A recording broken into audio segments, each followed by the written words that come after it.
Hey guys, what's up, and welcome to the mod guide for the new Nerf Triad. Now, I decided to modify mine just because I really enjoyed the blaster, and I thought maybe with a bit of tweaking we can get a bit more power out of it.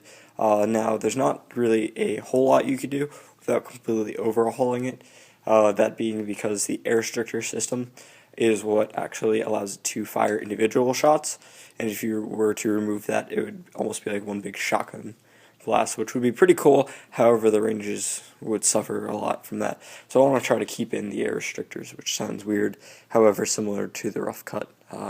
That's just how the blaster functions overall, and I don't want to mess with that. However, I'm going to try to get some more power out of this, mainly in the plunger tube area. So the first step is going to be taking it apart. Now, be very careful when you're taking it apart so that you don't strip any of the screw ports, because there are only a few screws and they basically hold the whole thing together.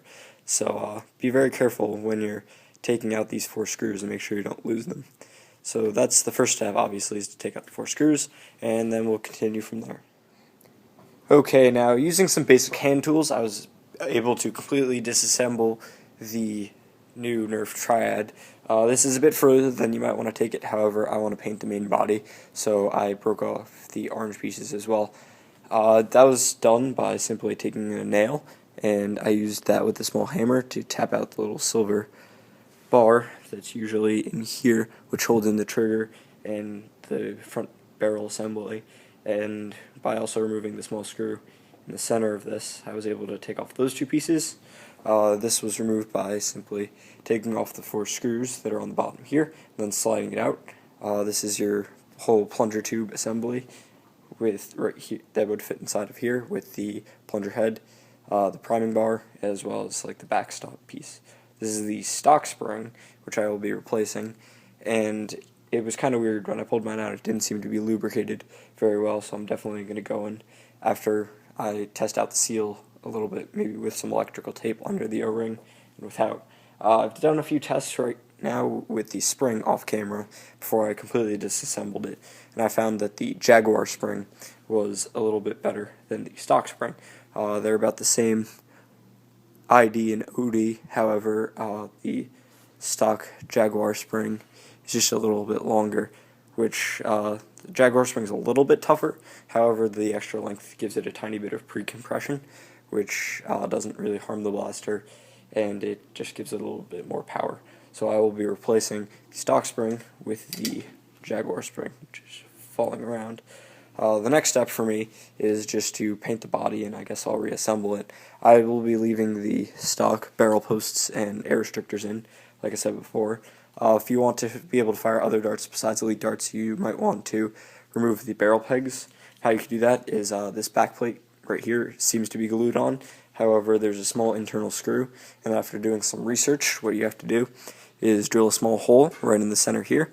Then you'll be able to remove that screw and then slide this piece off and then get to the barrels without actually doing any kind of weird twisting thing from the front. So if you want to do that, that is the only way to open it from the back without completely destroying it. So I guess right now I will paint it, and I'll do a bit of seal improvement, and I'll let you know how that goes. Okay, now a quick tip for you guys when you're reassembling this. I have clearly changed my spring, and I've put a little electrical tape under the O-ring here. So when you're reassembling this, make sure you hold down the head of the piston or plunger or whatever you want to call it to alleviate the pressure from it when you're screwing it in, so that way you don't strip out the screw port up here, because if you do, then you're kind of done, and this is fairly shot. So just be careful with that, because I almost did it without realizing it. So be careful when you're reassembling it, and if you do that, you should be fine. This is the finished product of my modifications to the Nerf Triad. Before I reassembled it, I decided to paint it, and I went with a red base color with some black secondary and then a light black dry brushing. I decided to leave all the orange pieces orange just for functionality purposes, so that the paint wouldn't like rub off on any of these bars or on the trigger.